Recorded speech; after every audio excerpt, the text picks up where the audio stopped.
This is a heat that's stacked full of talent, like they all are.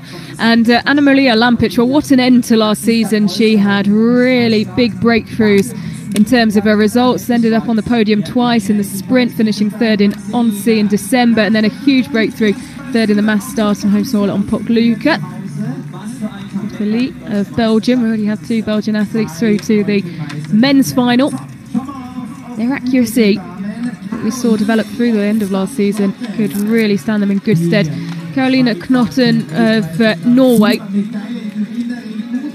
30-year-old, second in the city biathlon this season in Dresden. And all eyes on Lou Jean Monod, four-time relay world champion, second overall last season. It all came down to a dramatic final day where she fell on one of the final turns. It really was one of the battles for the ages between her and Franziska Preuss, who's unfortunately had to withdraw from proceedings this weekend owing to an injury that she sustained to her hand just a few weeks ago.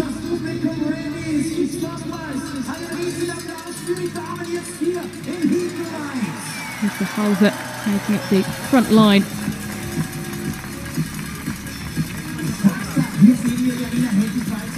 As we look all the way back through this pack, you maybe have a slight advantage having watched the men perform already this morning. Take some little bits of advice. Yeah, there's certainly some parts of this course that are going to be, or that have proved to be, challenging in terms of overtaking. It's narrow, and therefore when the biathletes are planning where to make a move, if they're in that position, they need to be very careful about choosing those moments so that they actually have enough width of track to make it happen. One of the other names to mention, Janina Heditz-Volz, back on the start line. Great to see her back in action after the birth of her child. She wears bib number 10, 1 and 2. Jean Monod, Lisa Halser, poised and ready to go. As we're underway in the first of our women's heats in the Loop 1 Festival here in Munich. And just how will this one pan out? It has been so intriguing thus far this morning. 4 men's heats have already gone before. The first 3 over the line will automatically qualify for the final, and then the 3 lucky losers, the 3 fastest times following on from those who have automatically qualified. So it does pay, as we saw in heats 1 and heats 3 of the men's qualifying, to go out fast and try and push the pace. But of course, Scott, you have to balance that with the performance in the range, which will be crucial.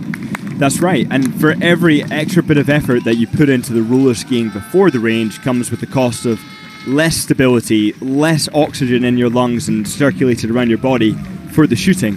And shooting is hard enough as it is without that additional pressure.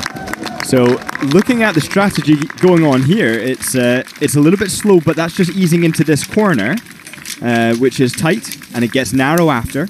So it's almost like they, as a collective, decided to be a little bit conservative there.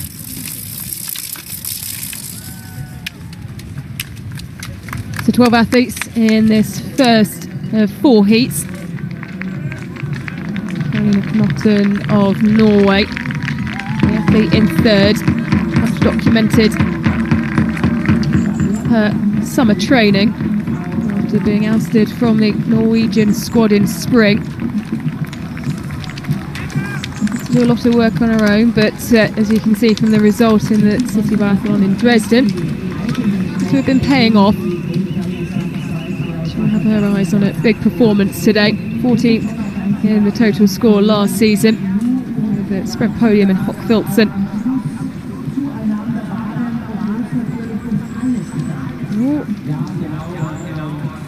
Spread out, one train of athletes making their way round at quite the reserved pace here, Scott. It is, and that is, I think, it's a risk because only 3 are guaranteed to go through, and if you go this slowly or this relaxed, as it appears so far to be, then the results are going to be that very low likelihood of a lucky loser. And there's actually a little bit of someone getting cast out. I think it was Knotten getting a little bit pushed out on the corner there. Really speaking to how narrow it is. And is that a broken pole at the front being signalled? Well, we will take a look as they come through the 1 kilometre mark. There did appear to be a lot of going wide around what seemed to have maybe been an obstacle, or maybe just the grouping of the athletes as they came around the corner. It's Lou Jean-Monod who leads from Notten, with Lotte Lee in third. Anna-Maria Lampic, who we know, of course, is incredibly quick. She wears bib number 5, and just behind her, Hedwig Waltz, the German athlete. Great to see her back competing, of course, here on home soil. We'll take a look at this again. Somebody went down. And that is particularly bad when it comes to being on tarmac and taking the brunt of a fall with your skin to concrete. It was Lisa Halser of Austria who we saw just a glimmer of going down to the ground. She finds herself 5.3 seconds now off the pace of Lou Jean-Monod. Of course, we've seen how things can chop and change, and well, in these quick courses, I've seen times a lot more than 6 seconds disappear over the course of the race. She'll try and recover herself as she comes into the first of 2 shooting stages, and of course they drop down into the prone position to start things off.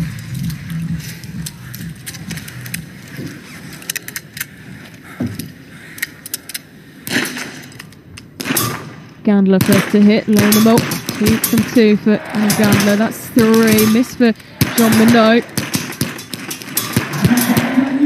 Gandler goes 5 for 5 and is away. Notten as well, perfect shooting, they avoid the penalty loop whilst everyone else has to make a visit. Lotte Lee goes 5 for 5 as well, and it'll be clear and away. Good accuracy towards the end of last season for the particularly on the women's side of competition for the Belgians. It'll stand out for them, and it has served them well as they come out of shooting 1. And it's Anna Gandler who leads Caroline Notten and Lotte Lee, with Lou Jean-Monod 13.9 seconds off the pace. Yeah, great shooting there from Anna Gandler, managing to get all of the targets down. And we did see Jean-Monod make a little bit of a stretch towards the first shooting, trying to put pressure on the field. Didn't pay off for her as much as she would have liked with that miss, but she's still very much in contact with the lead. 13 seconds down. And having to climb her way back through the field is, I think, wearing number 2, Lisa Halser. And here is the shooting of Notten.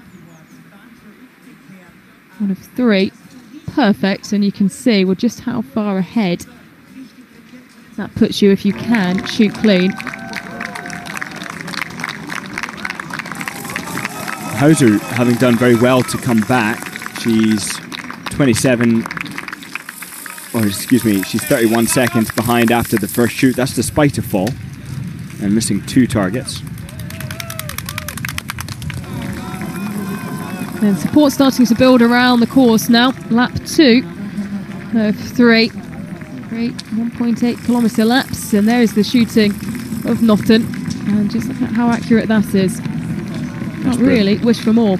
Yeah, it's absolutely perfect shooting. It's consistent, and it's not it's not gathering to one side or another, so no need to make any adjustments. Not that many people would, even if it was well, it's a sprint, so there's only stand remaining, so adjusting isn't as important when you're coming in to shoot stand. This technique really is just phenomenal. The way she brings her ski directly beneath her centre of gravity and then fully commits before standing up over the ski. Lou Jean-Monod, who is dragging the chasing pack along behind her. She has 3 athletes trailing her as she looks to bridge the gap to Lotte Lee, and these athletes behind her all shooting 4 out of 5, with Hedwig Waltz, Lonemal, Nordqvist, the 3 trailing Lou Jean-Monod. As it's Anna Gandler who is pushing the pace at the front. Missed the end of last season, competing for the first time on the international stage since February, Anna Gandler, and she will be the first to break the line at the 2.8 kilometre mark. Naughton just deciding that she wants to pick up the pace a little bit, moving to the side of Anna Gandler. This being one of the wider parts of the track, and therefore a spot to look out for in the future for where people might want to make a move, get past if the opportunity arises.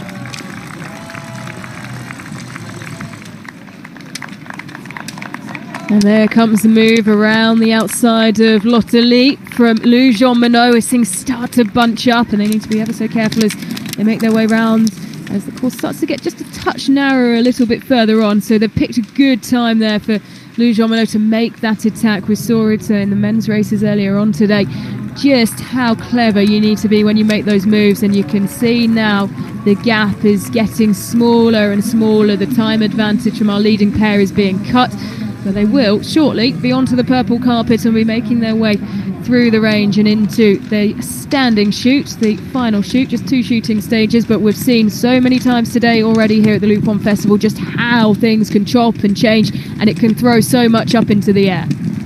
Yeah, and Lou Jean-Monod is definitely taking a very fast pace on this second lap, but the leaders of Gandler and Naughton not really needing to apply too much pressure. They've got a second shoot to contend with, and they want to arrive here with a decent amount of rest in their body, or at least not too much pressure, so they can focus and get these targets down. Every shot now is absolutely crucial. Good hit from Naughton. She manages to get the first down, misses the second. Gandler managing to get 4 out of 4. Can she get 5? She does. 5 for 5 for Gandler of Austria. She gets out. Lotte Lee also going 5 for 5. And then it looks like Nordqvist could be the next to get the full 5 shots. She does. Great shooting from the Swede as well. So once again, Lou Jean-Monod will be forced to chase. She's once around the penalty loop, and you can see they're already making their way out. So where will she fall? Anna Gandler first to break the line as they come out of shooting 2. Impeccable shooting from both her and Lotte Lee. Then it's Knotten and Jean-Monod not too far behind. Only the top 3 going through automatically. Oh, I would not like to be Knotten right now, being chased by Jean-Monod. That is going to be a fiercely fought fight.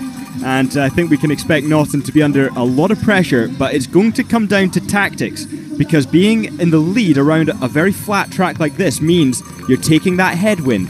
So let's take a look at how Naughton and Jean-Monod play this final lap. Excellent shooting from Anna Gandler. Very close to 1 miss with a second. Lotte Lee coming through. Perfect 10 out of 10.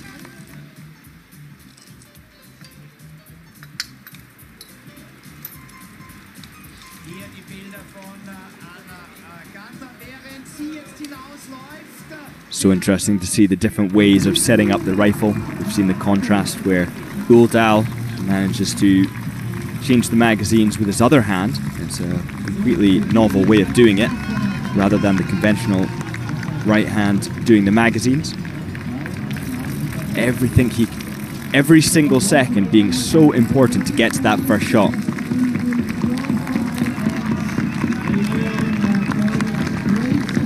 Well, the chase is on as they make their way around the Olympic Lake for one final time in the first of our qualifiers for the women's final. Just the top 3 going through automatically. It's where it was 4.5 seconds even between the leader Anna Gandler and Lotte Lee when they came out of shooting, and that, well, has been cut significantly, as you can see here. Lotte making her way around the outside of Lotte Lee, and things starting to get a little bit tetchy behind. Lou Jean-Monod is there, where though is the right opportunity to try and launch an attack, because they are very few and far between on this course. You have to play your cards right, because you won't get too many opportunities to overtake. Jean-Monod is just skiing so quickly. She has managed to close a big gap down on Lotte Lee, and I'd be very impressed if Lotte Lee manages to fend off the incredible Lou Jean-Monod. So here we go as they come towards 4.6 kilometres, just over 800 metres, around 800 metres left to go. Naughton is first through, followed by Ganler. Lou Jean-Monod is there. Lottery starting to fade, and this one of the real challenges. You have to get the balance right.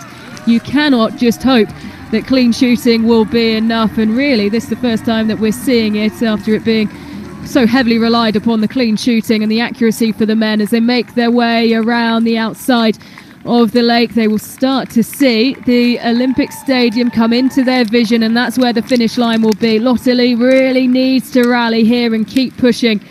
Of course, there are 3 lucky loser positions for the fastest non-automatic qualifiers, but you need to work hard to be in with a chance of reaching them. Lou Jean-Monod just sailing forward with apparent ease, managing to claw back all of that time between her and Naughton. And the duo actually doing a great job to get up front. But the question for me is, do they need to continue accelerating to this degree? Is it worth now just taking the foot off the accelerator somewhat and starting to think about the final, which they are certainly going to make? Yep, it does feel like that is the case. You can see Lou Jean-Monod opting not to push around the outside of Naughton to the side of her. She will, however, just take top spot in this heat. Naughton knew she'd done enough, and Anna Ganler with clean shooting holds on to third. Lottery being pushed out by the charging Lou Jean-Monod with a stunning final lap. She, alongside Naughton and Ganler, automatically books her place. It's a good returning performance from Hedvig Walsh. Great to see her back on an IBU race. A strong performance, a controlled victory, and a victory despite missing 2. Well, athletes around her have gone clean, and that's maybe a difference that we'll see more in this women's race, Scott, that there will be some athletes who will feel that they can drop some and still rely on the skis. Yeah, the exceptional skiers can, and perhaps not always to take the top spot. I think there's a case to be made that Lou Jean-Monod really is an outlier in her ability to ski quickly, and she shoots very fast as well. Her total shooting time today, 51 seconds, and that was 5 seconds behind Naughton's total time.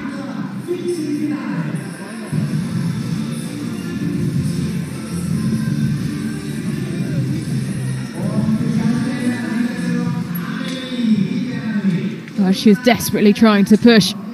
Lottery just didn't quite have it on the skis today. Someone who did in its abundance was Lou Jean-Monod. Victory in Heat 1. Books a place automatically, and as we said earlier on today, this is exactly the position you want to be in the early heat. Get the job done and off to recover. Yeah, and Lottery with a time now in the 4th spot, hoping that she can cling on to lucky loser position. It's all to play for her, but it did appear to me to be a slower first lap, and unless every other heat does that, I would be very nervous if I was Lottery. Shauna Pendry now coming across the finish line for Great Britain. 3 mistakes in the shooting. Always a big smile on her face though. Made her World Championships debut last season. World Cup debut as well, and then became a familiar face on the circuit. Here is a look back at the race, which was won by Lou Jean-Monod in a time of 13 minutes 51 seconds 0.9. Keep that time in your head. Of course, we'll remind you of it as we move through the next 3 heats. All important in terms of the lucky loser position. 13:55 is around the time mark that will be targeted by those who don't finish in the top 3 in the next 3 heats. Lou Jean-Monod's technique, I love those slow motion shots. She gets her skis so far underneath her body, or so far is maybe an exaggeration because she doesn't go beyond her centre of gravity, but that means she's able to point her ski forward, and every single degree out to the side that the ski is facing is a degree less forward progression. And she is the master of really planting it as straight as possible and then curving the ski. As you can see now, it curves after planting to allow you to create that sideways kick.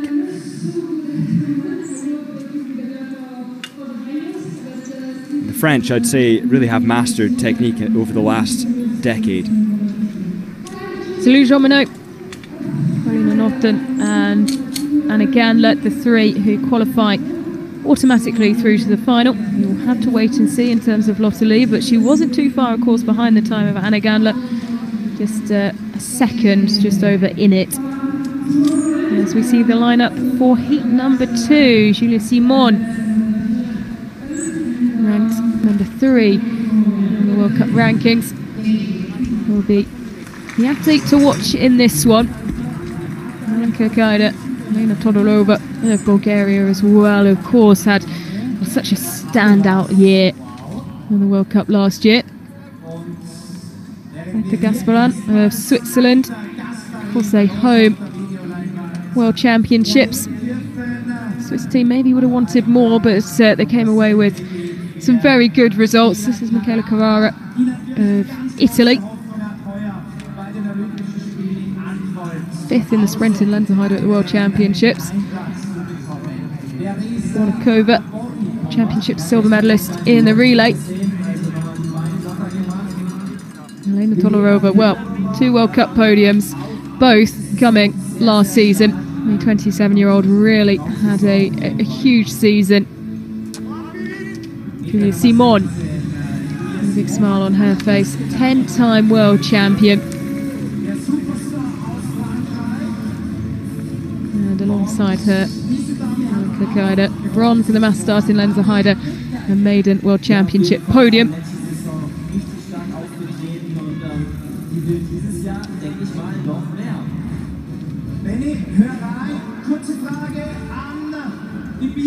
Who's your one to watch in this heat, Scott? Julia Simon, and I think it's almost easy to pick the person starting at the very front and the top, but they're there for a reason. She's very, very good at just pushing through the, I would say the flatter can sometimes be harder, and pushing through those harder segments, Julia Simon is absolute master of skate 2, the technique for those flatter, harder segments.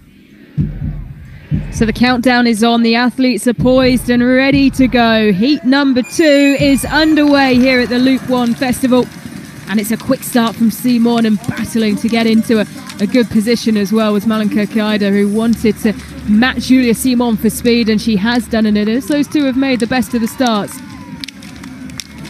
I'm excited to see how Lisa Fitozzi fares. She's starting back a little bit from the lead and has to contend with the traffic, but already you can see that this is a lot faster. The pace being led by Julia Simon. She is taking no prisoners. Well, of course, we didn't see her in the walk-through of the athletes there, but it is the return of Lisa Fitozzi as well, and she will wear bib number 25.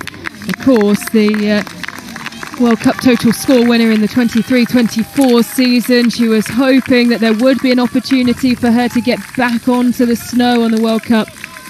Towards the end of last season, she had to keep pushing back and pushing back the time based off the fact that her injury at one point was improving. Then there was a setback, and so she decided to call time on her season to prioritise performing and getting into the right shape to take on this Olympic season.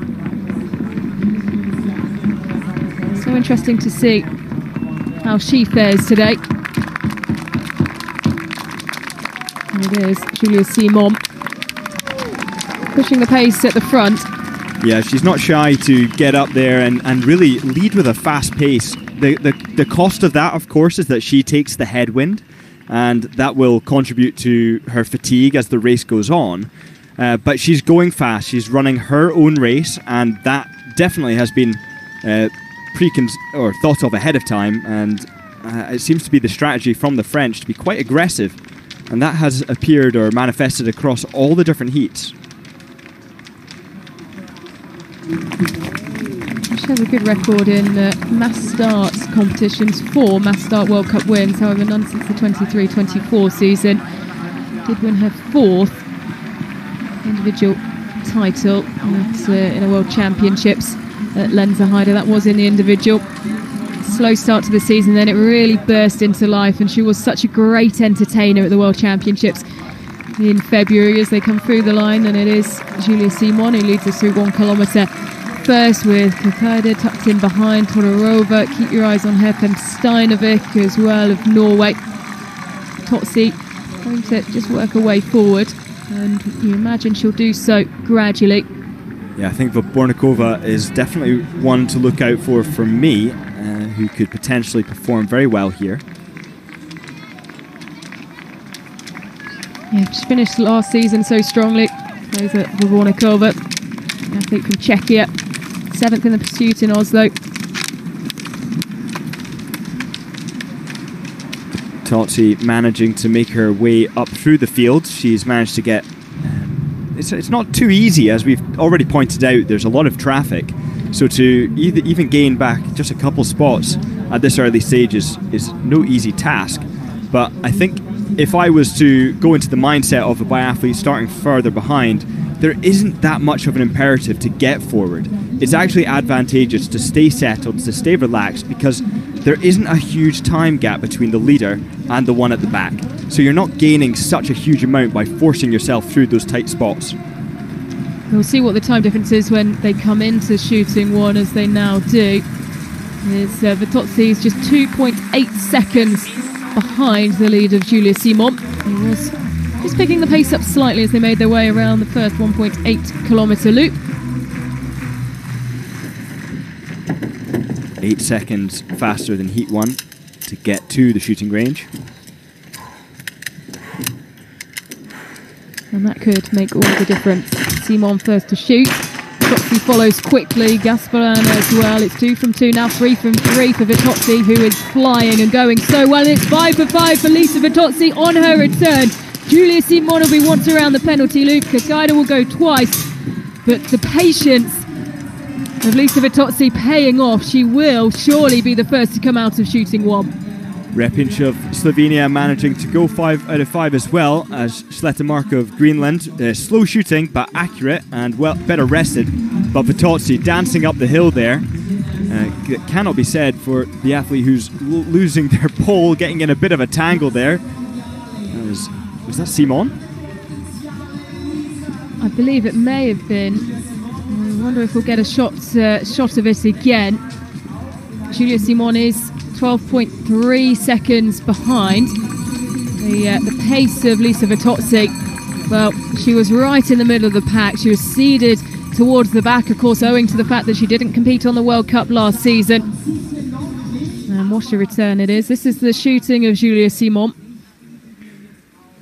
The rifle perfectly vertical, steady as she breathes in, and then as she exhales, the front of the rifle rises up onto the target. The target entry always coming from beneath and then coming up onto the target for prone shooting.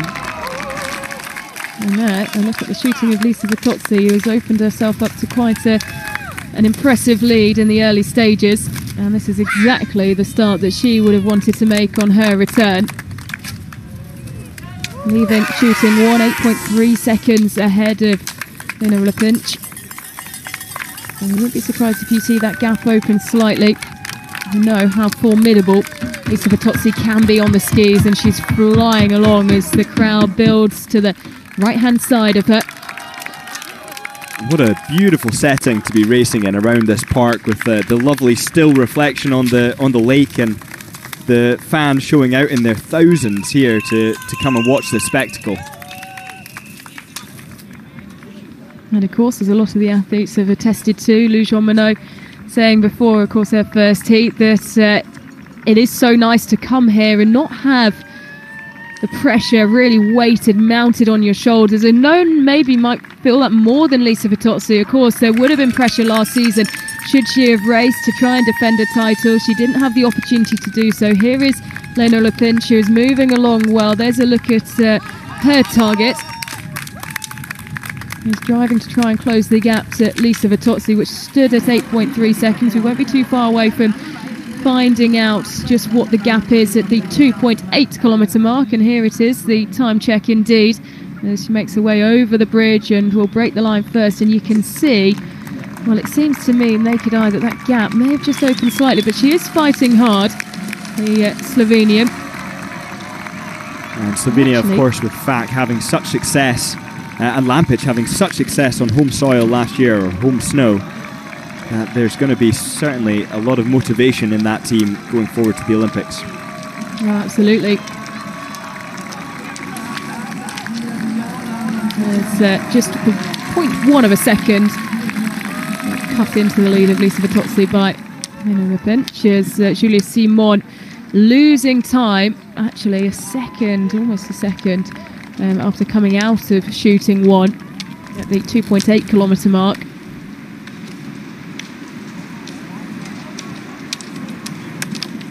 So Kirkeide of Norway is down 20 seconds almost on the leader Vitozzi, and that equates to 1 miss, 15 seconds if we're counting 15 seconds for a penalty loop, and then it could also be clawed back by shooting very quickly relative to the leader, but that's a lot of things that need to work in Kirkeide's place for her to climb from 7th right up to the top spot.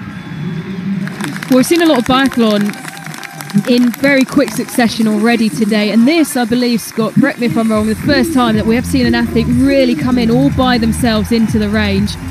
I can't remember across any of the men's heats that we had a leader who was this far ahead. We haven't seen Lena Lipinch now come into the range, as she does just make her way around the corner, and already Lisa Vitozzi will be set and ready to go. And that dynamic means that it's now Vitozzi's race to lose, adding a different pressure, but she manages it well for the first 2 shots, shooting beautifully well. 3 go down, 4 go down, accurately so, quickly, all 5 targets for Lisa Vitozzi. What a comeback. That is how you mark your return. 10 out of 10, she's clean and away, and this race is hers. Another miss for Simon, 2 for Lena Lipinch, who will start to fall back. Who can capitalise out of this trailing pack? It looks like it might be Isaac Gaspalan who is able to. Her and Todorova go 5 for 5, and there are plenty of missed hits, so many reds there, as Vabornikova going 5 for 5 as well. But this is Lisa Vitozzi's race. She is so far ahead. Let's keep our eyes on the time. Over 20 seconds, almost 25 seconds it will be, as Aita Gasparan comes over the top of the hill there, and it's 24.3 seconds, the advantage that Lisa Vitozzi has. Well, talk about laying down a marker, talk about coming back and performing to your very best, because that is exactly what Lisa Vitozzi is doing today. Absolutely, and it's almost as if she was on a training race. She didn't appear to be feeling any nerves whatsoever. She came into that final stand, and it's as if she was just in her own bubble, focusing just on her process, and the targets went down with ease. The end of the rifle is completely steady, trigger pressure perfect, and a cool, calm and collected look at the 5 targets that went down in quick succession. Well, you don't see the grin maybe so much on her face, but you can feel it. You can really feel the relief. You can feel that she knows just how well she's done there, and now it will be a very lonely but a very well-deserved final lap around the stunning Olympic Park, as we take a quick look, Scott, at where her shots landed. Well, she only required 1/4 of the target to get them all down. Good grouping, but all of them in the top right. So if the target was just the top right quarter, then from 12 till 3 o'clock, then she still would have got 4 out of 5. Here's a look at the targets of Aita Gasparan. Just took a historic sprint relay gold medal in Pokluka, across the board improvement last season. Todorova, we've already spoken about the way that she really burst back onto the scene, back into people's minds in towards the end in particular of last season, but that 3rd place finish in the sprint in Oberhof gave her so much confidence before she improved her personal best in the mass start in Pokluka. Another who competed at the City Biathlon this year, just not too long ago in Dresden, and performed very well.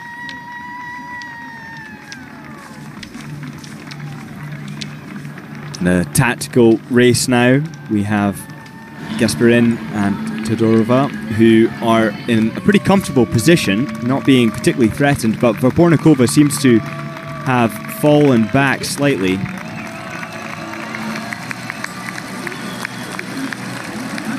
And it is Aita Gasparan and Todorova, the two who are currently And as they make their way through the 4.6 kilometre mark with around 800 metres left to go, will have a decent advantage. Now, who is chasing here? It is Vornikova, and you can see the pace, no doubt, will have dropped. Let's take a look at the time. Yep, just dropping off, unable to match the pace of Todorova and Gasparano, who've been pushing on together. Now, where is Julia Simon? Because she seems to be well out of the picture, as we just on our screen that we can see the times of Fensteinovic and Kirkaida pop up. Julia Simon is down in 7th, 45 seconds off the pace. Yeah, and Kirkaida missing 5 and still managing to be 0.4 seconds ahead of Simon. So it's clear that Julia Simon either has given up the fight, knowing full well that she's not going to get a lucky loser, and therefore not treating this as any more of a training session beyond what she's already done. But great skiing from Kirkaida to be able to be only 45 seconds back despite 5 misses. Yeah, when you look at the stats around, it really is impressive. But what is impressive today? What a return, Lisa Vitozzi. That is a statement. That is how you do it. Here is the battle for second and third, although not much of a battle, as they both now will qualify through to the final, along with Lisa Vitozzi, who has marked her return so impressively. Across the line comes Todorova, and Aita Gasparan, of course, competing without her sister for the first time in this upcoming season, and despite performing well in the range, not to beat today for Teresa Vornikova. And there you see Kirkaida and Fensteinovic across the line.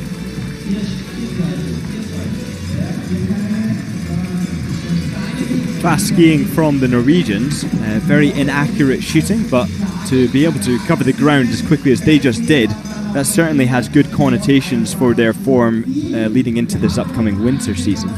But we've seen from both of those athletes exceptional form on the skis, with a slightly less predictability when it comes to the shooting range, whereas Vitozzi really is the full, all-round, reliable, I'd say full picture biathlete as she has been in the past, but looking good going forward to a home Olympic Games.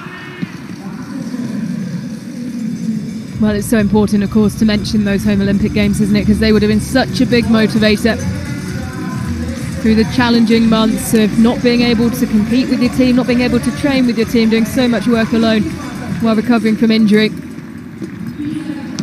The huge motivator of the Olympic Games, no doubt, will have kept everything going, kept her rolling along, given some real positives to look forward to. And Lisa Vitozzi, dominant performance, 18.1 seconds her advantage in the end, as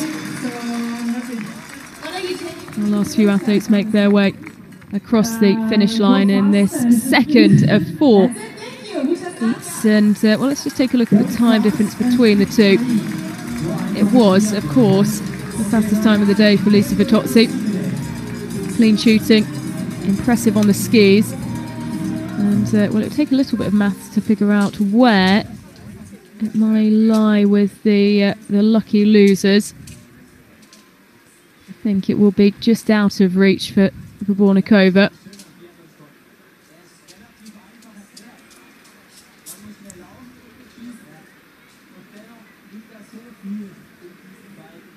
Yeah, she's Vornikova some 15 seconds behind Lotte Lee's time.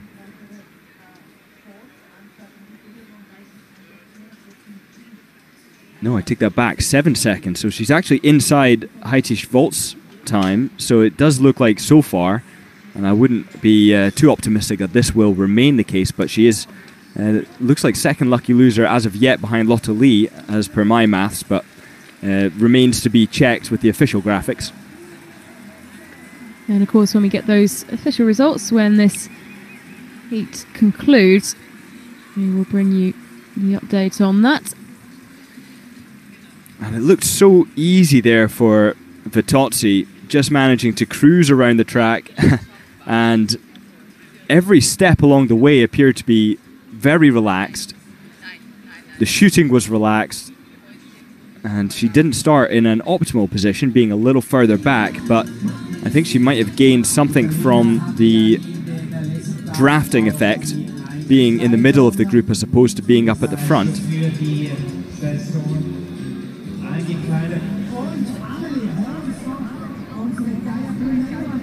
And here is confirmation of those results with the conclusion of heat number 2. Lisa Vitozzi is back. And that is the big headline from heat number 2. That including as well, you have to, when you look further down, say Julia Simon, unable to qualify for the final. As we move quickly on to heat number 3, Oceane Michelon, we know her prowess and well, what she can do on roller skis. It was one of the big indicators that she would go on to have such an impressive season as she did last time round, with some of her early season and summer indicators on roller skis. So Grothian also going in this one, and a big smile from Ingrid Landmark-Tandevold. She'll be hoping to find that extra touch of consistency this season. Such a challenging season last time round, personally, having to battle with health issues, but back, and she'll be hoping better than ever. Jiska Jislova alongside her as we make our way forward. Anna Magnusson, that's one World Cup win to her name. She wears bib number 34. Amy Beserga, 25-year-old, made her way onto a World Cup podium for the very first time in Ruhpolding last season in the individual competition. Now Oceane Michelon, the under-23 Globe winner, in a really tight battle. And alongside her, Selena Grothian, one World Cup win to her name. And you can hear the round of applause as she's introduced to the crowd here in Munich. Only 21 years old, Selena Grothian.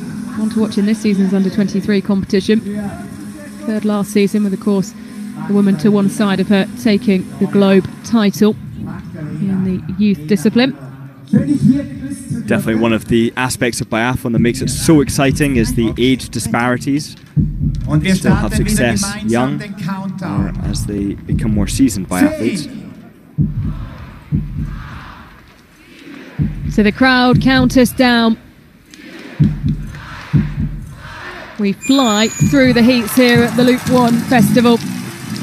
And heat 3 is underway. Oceane Michelon wearing bib 31, Selena Grothian bib 32, and it is the German who on home soil has pushed her way to the front. Yeah, a nice aggressive start there, definitely leading with intent, and she'll be supported around the track with the cheers of her supporters, who are there in their thousands. And it can't be understated how much effect that actually has on you when you have so many supporters screaming your name, the intensity, the loudness, and it really does have an incredible effect on your physiology. Already seen plenty of flags as well for Ingrid Landmark-Tandevold, an athlete who seems to collect fans from every nation wherever she goes. Of course, publishes so much of her life through her blogs on social media and on YouTube, and well, we see plenty of fans supporting her from various nations. Here are the lucky losers so far. The time to achieve is 14 minutes 3 seconds 0.5. Hetich Volz, Bubornikova and Lotte Lee, the three who currently occupy those places. So keep a note, 14 minutes and 3 seconds is what the lucky losers will be requiring. And as you were saying there about the international fan base for some of these biathletes, particularly Tandevold, I would say that it's that's fairly applicable across the board. Biathlon seems to bring in fans who just love the sport. I can speak to Norwegians who love it when other nations get on the podium. And it's not just testament to how great a sport this is and how real the sentiment of the biathlon family, which is something of an actualized slogan that the biathlon, the IBU, like really attribute to their philosophy. I would say that it's fantastic that so many supporters really just want success from a diverse number of nations. Well, it keeps it fresh and it keeps it exciting, and when you look in particular But those who have already qualified for today's finals, the diversity of the nations represented is already clear to see. And it'll be exciting to see who can add to that on the women's side as we're into now our penultimate heat, and this is the 1 kilometre mark, and there's not much at all separating the athletes as they come through. The top 11 separated by 5 seconds just outside. With Selina Glotian leading the way from Ocean Michelon. Aya Beserga up there, just 1 second behind is Ingrid Landmark-Handevold. Interestingly, a little bit slower, 3 seconds slower than the second heat, and much faster than the first heat by just over 11 seconds faster than heat 1. So that is, it wasn't just a false sense there or perception. We were right to say that the first heat was incredibly relaxed on the first lap. But despite that fact, we still have Lotte Lee coming in as the first lucky loser, implying that too much intensity on that first lap does pay a price on the legs as the race goes on. So going a bit slower doesn't necessarily have too much of an impact, at least by that data point. No, and I do wonder whether the battle in the closing stages of race number 1 also helped the likes of, in particular, of course, we see Lotte Lee there in the current lucky loser position. The fact that there was so much action, so much to race for right until the end, no doubt would have helped her tenfold in the position that she is now in as they come into shooting 1 in heat number 3, the first of 2 shooting stages, and they'll drop down into the prone position. Glotian just losing her glasses as she prepares to raise the rifle to her eye. You hear the clatter of roller skis on this very specifically made surface as they come to a quick stop. Weidel of Germany making a quick start. It's a miss for Michelon. Beserga has a miss and 1 hit. Weidel going incredibly well, so is Skottheim of Sweden. She's 5 for 5 and she'll be away quickly. It's a miss for Grotian. Michelon now away, but she'll have to make a visit to the penalty loop. Gislova going well. Magnussen also 5 for 5. And well, as we've seen so many times here at Loop 1, the landscape of this race flipped right on its head. Yeah, fantastic shooting there, and quick shooting from a large number, with Skottheim, 2 Swedes featuring in that statistic. Magnussen and Skottheim both doing very well. Michelon coming out just a little bit behind, 11.8 seconds back for the French.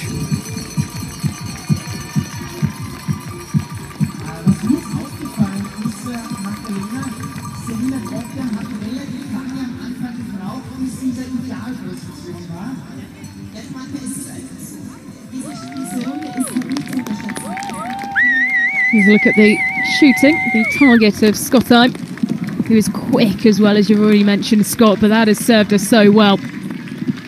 Yeah, being fast is one huge component of biathlon, but it does come with a cost. Some of the fastest skiers that we've ever seen, and just taking a look at Weidel's shooting group there, all very grouped well, but to the low right of the target.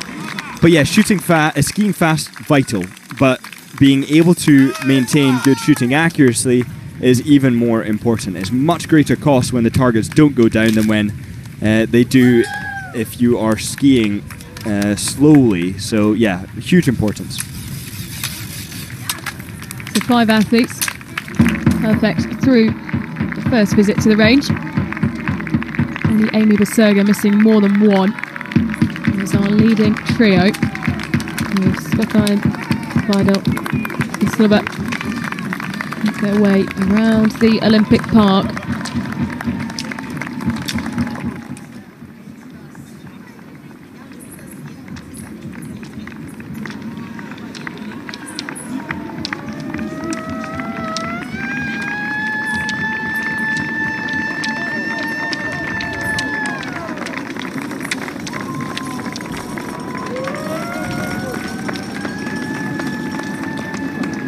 And you can hear the different textures of sounds from the audience as so many people coming out and almost having their own preparation for the season, where you can expect all the German stadiums to be completely filled with cowbells and horns and a diverse number of spectators. It's such a popular sport here in Germany. Well, interesting to see where this front trio now stand, because it is Anna Magnusson who's moved into the top three, with just a little bit dropping down the order and able to stick with the pace. You can see it quite well visually represented there, coming out of shooting one, just 3.3 seconds behind Scottheim, and she's dropped all the way down now. She lost almost 10 seconds on that second lap. So interesting as well, actually, that even though she is losing time, they are still significantly ahead at this 2.8 kilometre mark of Heat 1. So you can expect, especially with great shooting in this heat so far, there to be a lot of contenders for those lucky loser spots. So although this three up at the front look to be doing very well, and of course biathlon will see the great shuffle come after the stand, we can expect to see some drama from those further back contending for those lucky loser spots. Yeah, looking at of course the names of Oceane Michelon, Nicolas Martin-Devold, they're still within 15 seconds.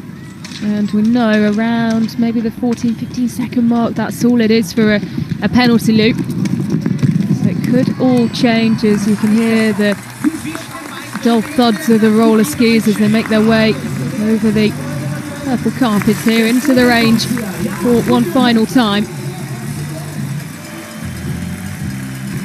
So now they'll be trying to regain their breath after that intense loop. Magnusson having the advantage of the slipstream.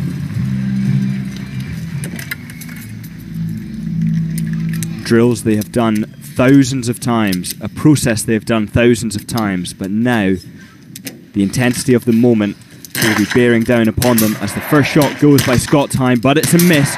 Vidal manages to get the first three targets down accurately and quickly. Magnusson managing to match it, but Vidal misses her final shot. The crowd sigh, and Magnusson also missing her final shot, leaving the door open. But the door is not being walked through by either Michelon or Tandevold, who both have to go around the penalty loop 3 times. Wow. And Wagner of Austria managing to get her 5 out of 5. She's going to see the leader dancing up this hill. Vidal there just pulling away. Baserga also going 5 for 5. She was 28 seconds down at the 2.8 kilometre mark. A good comeback from her. And so Wagner now up into third. Scottheim not far behind her. But Anna Vidal leading the way. The PA announcer says she's supercharged. She's only missed one, and she does have an advantage of 6.3 seconds. Now 29 years old. She was 11th on the IBU Cup total score last season, only making 2 World Cup teams in the 24-25 World Cup season. And what a shuffle we saw there. That's another great example of that final shot in biathlon being such high pressure. 2 biathletes both having hit the first 4 and failing to get the final target, by which point the routine is in place and statistically you're likely to get it, but you could see the disappointment there from Vidal as the target did not go down. The crowd equally disappointed.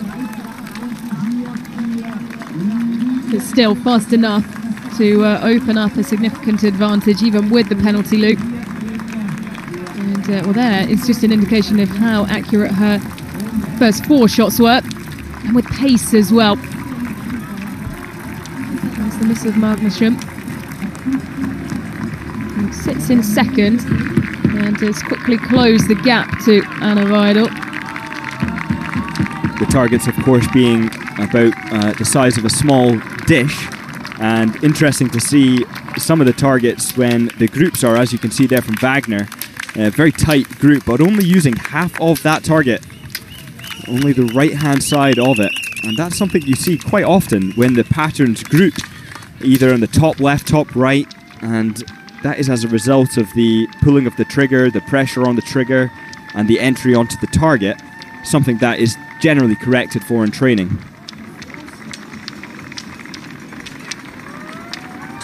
When the grouping is off to the side, it has nothing to do with wind in the stand shooting, only mainly the aim of the biathlete. So now into the lead goes Anna Magnusson as they approach the 4.6 kilometre checkpoint. Glued to her back is Vidal. Schottheim's worked her way up past Wagner,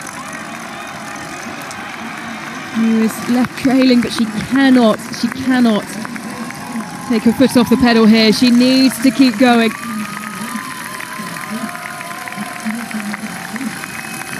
And it's close. Lotte Lee is the fastest lucky loser, and at this point was 12:35.5. That was at the 4.6. And Wagner is 12:34.3, which is just a second faster than the fastest lucky loser. Just 1 second in it. She needs to keep pushing. She might feel like, of course, the chances of qualifying automatically have long slipped away from her. And if we can keep pushing here, Wagner, she could find herself into the final in one of the lucky loser spots. It is all tied up ahead of her. And as we've seen with the others, the other heats that have come before, there won't be too much in terms of jostling for the line. Anna Magnusson leads them around the corner into the stadium where they are welcomed. And the roar is for the athlete wearing 39 who will come across the line in third. Anna Vidal, who has booked her place in the final of the Loop 1 Festival. And they're 10.3 seconds behind the winning time is Cara Wagner. Now where will that place her? 13:57.7. How does that compare to Lotte Lee's time?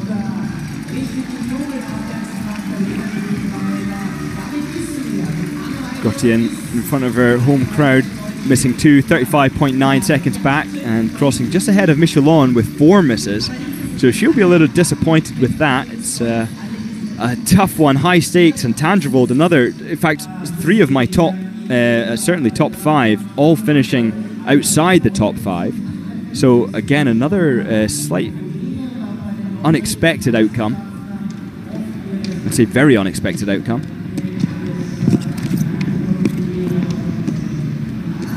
Totally different surface to be roller skiing over for many of these biathletes. This purple carpet simulating well the smoothness of concrete, but safe to roller ski on, safe to sprint on, but certainly a different sensation underfoot.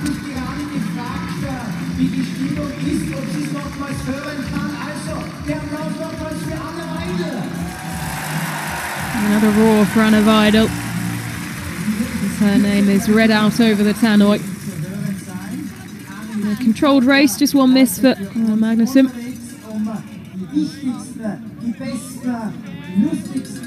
20th in the women's total score competition last season.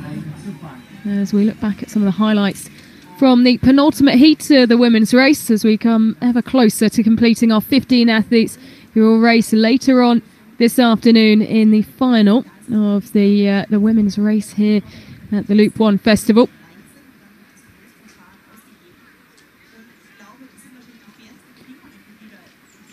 A great day for Sweden there, 2 in the top 3, 2 in the top 2 I should say.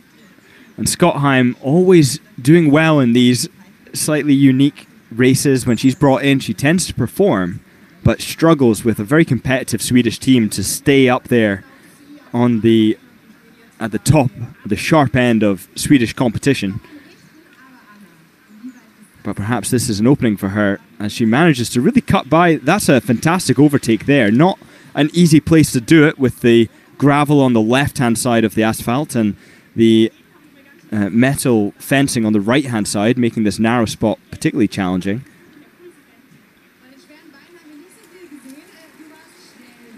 But I was fascinated there, Ellen, to see them all fighting so hard to get to the finish line. When there was such a gap, they were all guaranteed to get to the final, but yet still really pushing every single meter to get across the line. Yeah, it was interesting to see, potentially wanting to impact the seeding later on for the final, which will be played out over 5 laps of course, 1.8 kilometres, 4 shooting stages. We start with the prone shooting stages before we move into 2 standings. And of course, as with today, no reloads either. There was confirmation of the results from our 3rd and penultimate heat. And here is your start list for the final heat. And what a display, particularly of young talent we have in this one, with Jean Richard being the athlete who will be on the front row. Alongside her will be Suvi Minkin and Ella Halvorsen, with both, well, you have to say all 3 of those athletes, Scott, really having big breakthrough seasons last time out. Yeah, for sure, and at very different points in their career as well. Some who have, like Minkinen, she's been around for a good amount of time and had many races under her belt. Quick look there at Natalia Sidorovic, close to a first World Cup podium in the short individual in Kontiolahti, just finishing 4th. Darcy Morton is a little bit further back. They've decided to put the wrong graphic there. Slight confusion between 57 and 51, with Maya Clautons being on the 2nd row. And there is Ella Halvorsen, World Championship silver medalist in the individual at Lenzerheide, 25-6 top 10 finishes last season. Jean Richard, very impressive season for her, the 23-year-old, taking a mass start podium in the World Cup in Ruhpolding, first ever World Cup podium, and a breakthrough season at 30 years old for Suvi Minkkinen, proving that it's not always linear, the road to success. 196 World Cup starts for Minkkinen. It's a huge amount of experience on the World Cup. Name noted by the PA announcer as well, when bib 56, Selina Malikastel, the 24-year-old IBU Cup athlete representing Germany in this heat. Alongside Darcy Morton, the Australian, the only Australian woman on the World Cup circuit currently. Competed at 8 World Cup events last season. These are the last 15 seconds. The heartbeat over the speakers, adding to the intensity and the stress. These athletes know the times to fight for. And now the weight and the pressure is on their shoulders. This is Heat 4 of the women's competition at the Loop 1 Biathlon Opening Festival. Just the top 3 qualifying automatically, but they will be so intent on taking out this final heat hard and fast, although there was an arm raised immediately by Jean Richard, who's not happy about something. Has there been an issue with her poles? She's taken off her left pole, so it appears that her tip has either snapped off or somebody has rolled over it. So she's going to need a replacement, but there will be support staff ready to facilitate that exchange. It's just too busy at this point to do that exchange, so perhaps there's some parameters set around the start to prevent anyone getting into trouble or a tangle. Well, she still has one arm raised, and she's dropped back now into 3rd. And where will the support staff be around this course to allow the handover of a new pole? I do believe that there is a coaching sort of segment area just down at the bottom as they come around here. Now, will there be enough opportunity for her to get over? Yeah, some of the coaches there. The amount of disadvantage only having one pole cannot be understated. Every single pole plan is going to be compromised, and much of the forward propulsion comes from the arms. So it has been confirmed that it is enough for Lara Wagner through into the lucky loser position as things stand. Still, Jean Richard has not got the pole she needs, I believe. It did look like she had one arm raised. It's a strange, unless it's happened and we haven't seen it, it's there should be a spot where the team are anticipating that kind of outcome, because it is very congested, and the more congested the track is, the more likelihood there is of there being a broken pole. So I suspect she's already received the spare pole, and we just haven't seen it. No, I do think that is the case. I think it was just maybe her adjusting her hand placement on it as she had her hand raised. But she is, as you can see there now, very much into her skiing. And what we saw with Lisa Vitozzi, as well, there is. There we go. Pole. There is a spare pole. So no, it is right. She did not have her pole, as much as it did look like she was moving comfortably. The changeover hadn't happened, but now it has, and Mark Lawton is leading the way through 1 kilometre. So it looks like the pole tip, the tiny bit at the end just came out for whatever reason. She was still using the pole, but it would have just been plastic on tarmac. Therefore, certainly less traction, less power going through the pole, but still able to use it to some degree. So Mark Lawton's lead. Suvi Minkinen is in second. Jean Richard has done so well to keep her composure. The French athlete, still only 23 years old, to really hold her position, make it obviously clear to those around her, and just be patient, waiting for the replacement pole to be handed over to her, which has now happened. All 12 of the athletes are within 3 seconds of each other. Kislova of Bulgaria, the slowest through 1 kilometre, and only 2.7 seconds down. It's actually one of the reasons I wouldn't be advising an athlete to do a sprint finish. Save your energy. It doesn't really matter if you're at the front, if you're at the back. It doesn't appear to be particularly unsafe. We saw there Richard, she was at the front and she incurred a damaged pole, but I would say save the energy as Vitozzi did and climb up by virtue of good shooting as opposed to just being closer to the front at the start. So into shooting for the first time in the prone position. Those who qualify for the final will have to take on 4 shooting stages. This super sprint qualifying, of course, there's only 2. Mark Lawtons will drop down into the prone position.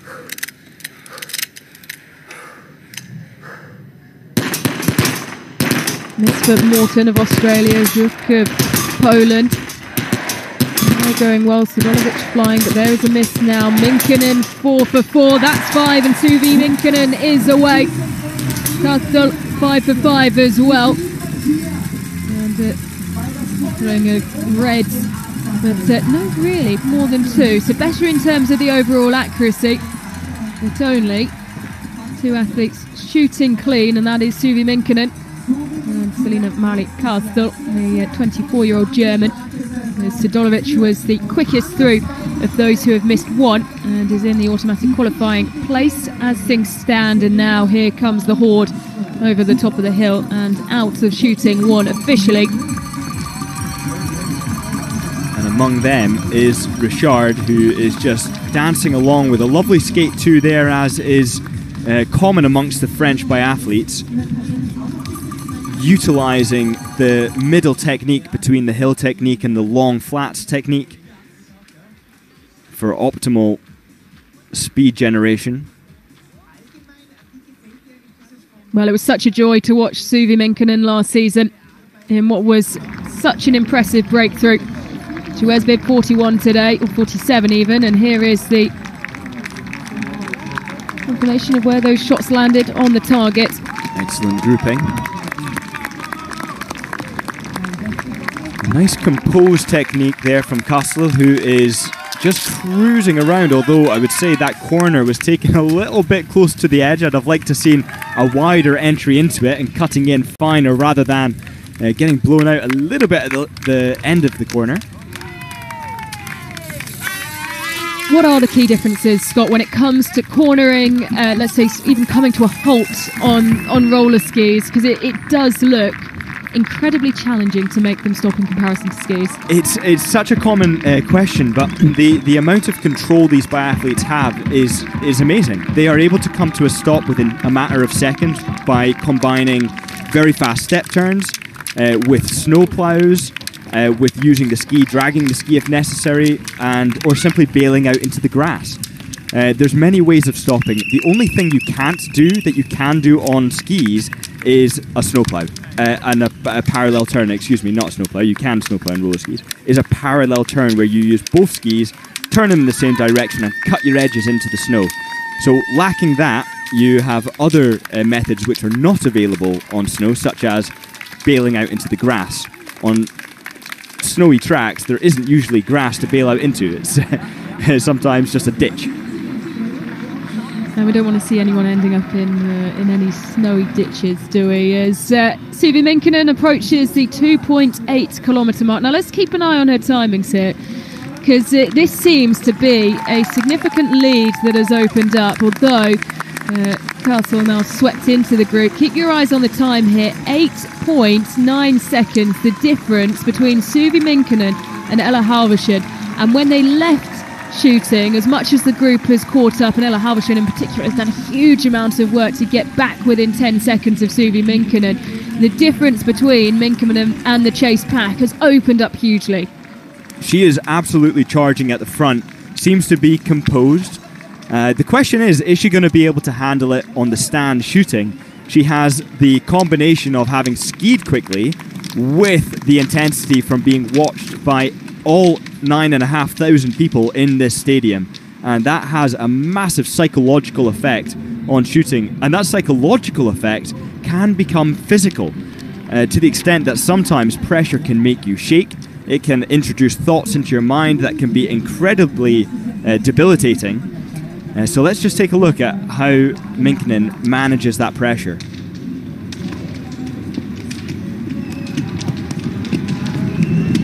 She is off the back of the most incredible season, a first World Cup podium, first World Championships medal, relay gold medal in the single mixed in Oberhof on the World Cup.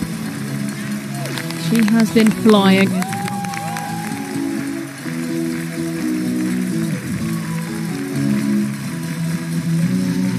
You can see the gap visually as Suvi Minkinen position herself in the first position. Those coming in behind, it is Suvi Minkinen who has the advantage here in the standing and final shoot. Perfect shot right in the middle to get underway for Minkinen. 4 out of 4. She manages to get 5 out of 5. What a fantastic race from Minkinen there.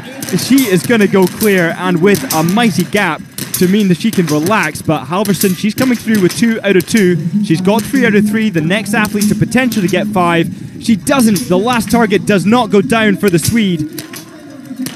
Well, the advantage here now for Suvi Minkinen will be giant.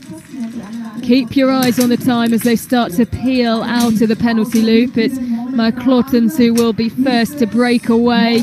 And you can see they're still going around and round and round on the purple carpet. Darcy Morton, well, an excellent suiting day for the Australian. 9 out of 10. You have to doff your cap to her. She's done an excellent job, and that will push her up the field as well. Let's take a look, though. Lea Meyer through in third with Halvorsen, and then Richard starting to climb her way up, but fifth for now. She really needs to get moving. Yeah, the average shooting performance here certainly has dropped when you compare that to some of the other heats, particularly heat number 2 with some pretty impressive top tier shooting up at the top 4, only missing 3 collectively. And Minkinen there, you can see her first shot almost right in the centre of the target, with the final shot being top left, almost on the white, but still managing to hit enough of the black to go down. And there is no one within range. 22 seconds, almost 23 really. Her advantage when they left shooting 2. There is the missed shot, the third shot of Maja Klotens.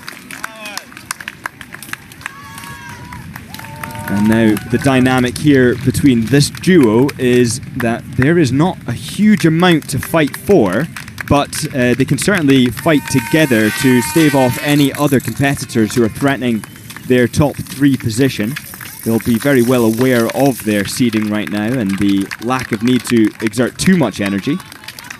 And when they look over their shoulder, the 2 that they will see will be Ella Halvorsen and Jan Richard, as well as the very experienced Lena Hacki-Gloss, Switzerland, who's missed 3 today, same as Richard. As we look over the shoulder from Suvi Minkinen. And the pace up at the front really is quite fast. With Richard, she is the fastest so far, course time 2, ahead of Meyer of Switzerland and Halvorsen of Sweden. But terms of shooting speed, Minkinen actually shooting quite slow for stand, or at least relative to some of the other visits we've seen, with 20.8 seconds. That is a calm and collected, I would say disciplined shoot. Sometimes there's no need to go too fast, particularly if your routine is around about the 21 second mark. And look who's fought her way back into this. Jeanne Richard will break the line at 4.6 kilometres in fourth, and ahead of her, within touching distance now, is Lea Meyer and Maya Clautens of Belgium. Suvi Minkinen still working her way around, but the battle, here it is behind. Suvi Minkinen can maybe start to relax just slightly. A look over the shoulder from Maya Clautens as Lea Meyer desperately fighting. You can see as she gasps for air and plants her poles. It is Jeanne Richard who is chasing. She needs to fight for absolutely every second here. She is closing that gap, and the duo ahead of her know that she is hot on the chase. So here we go. She's fighting so desperately, Lea Meyer. You can see the way she's planting her pole. She is trying to take everything to propel her forward. Will Jeanne Richard run out of time? It looks like it may be the case. They'll take one turn and they'll be onto the purple carpet. And Jeanne Richard, it just looks like she might not have it here. It will be a real push to the line for Maya Clautens. Suvi Minkinen looks over the shoulder. She has done more than enough. Controlled shooting, cool, calm and collected, and was able to ease down on the final lap. She's pushing all the way to the line, Richard, and that was so close, but it's Maya Clautens who gets there. Disappointment for Jeanne Richard. We'll keep our eyes on the time. It may, I think it will just be enough. She has done enough to make her way through into the final as one of the lucky losers, and she had to fight so hard through it, Jeanne Richard, but you doff your cap as well to Lea Meyer, who was taking every gasp of air and doing everything to propel herself forward in the end. What a thrilling final heat. Absolutely fantastic. And yes, she actually just got in there ahead of Klemencic, who unfortunately I believe is at 14:02 was the time to beat, and she managed to get in 13:58. And that's just my very quick math, so forgive if there's a couple seconds either side there, but I do believe she has made the lucky loser. No, she certainly has. As you say, it's got 14:02. Was the mark she was trying to reach. The race was won in 13:51.2, and exactly 7 seconds behind Suvi Minkinen was Jeanne Richard. So more than enough done. We will wait for that to be confirmed, of course. You see Darcy Morton down on all fours, and, well, you have to say, what a brilliant day from the Australian. 10th in her heat. Inside a minute off the pace, but that shooting was really incredible.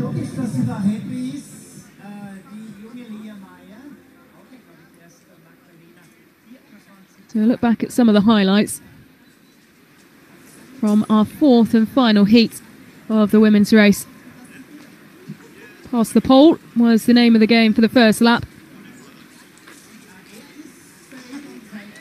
As having to fight back from a damaged pole, Jeanne Richard recovered herself well, 3 misses, and it all came down to that final lap, and she had to work so hard to put herself in contention to try and squeeze past on the line. She wasn't able to do that in the end, but a lucky loser spot for Jeanne Richard sees her through to the final. Suvi Minkinen flying.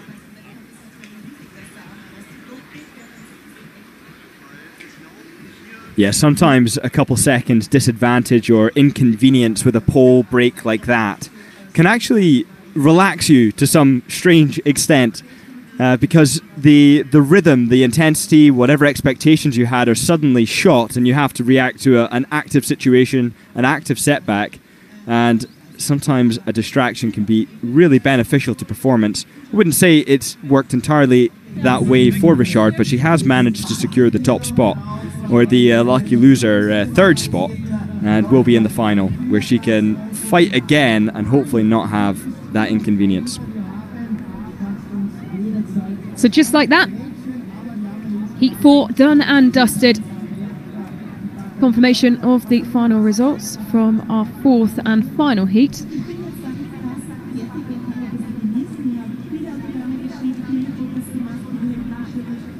Battle all the way to the line for the automatic qualifying places. And you do feel, Scott, that helps when you have those battles that go all the way through the race. When you look at the races or the athletes who have come through in the lucky loser spots, their races were set out that way. Let's hear from Suvi Minkkinen. Here in this atmosphere with these crowds cheering so loud.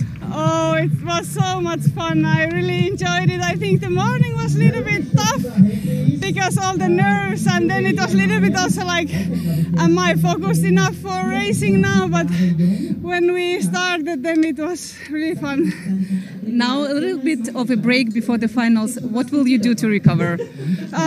Some cooling down, I don't know, maybe a little bit roller skiing, and then some snack, and then I will be ready for finals. Congratulations and good luck. Thank you. Well, minus the roller skiing, Scott, that sounds like exactly what we're about to do. A bit of cooling down, a bit of recovery, maybe a snack, and then we'll be on to the two finals to come later on this afternoon. Here is the start list for the final. Lou Jean-Monod and Lisa Vitozzi. The battle resumes after the 23-24 season, where Lisa Vitozzi took the total score globe. Unflappable in her race, and well, great to see.